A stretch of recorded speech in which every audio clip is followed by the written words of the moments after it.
ભાગળ ચાર રસ્તા ખાતે સુરત શહેર ગોવિંદા ઉત્સવ સમિતિ દ્વારા તૈયારીઓ શરૂ કરાઈ.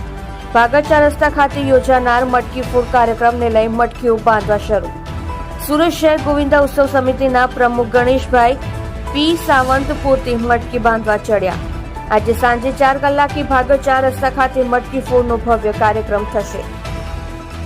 તમે જોઈ રહ્યા છો લોકચક્ર ન્યૂઝ 24 ઇબ્રાહિમ શેખની સાથે.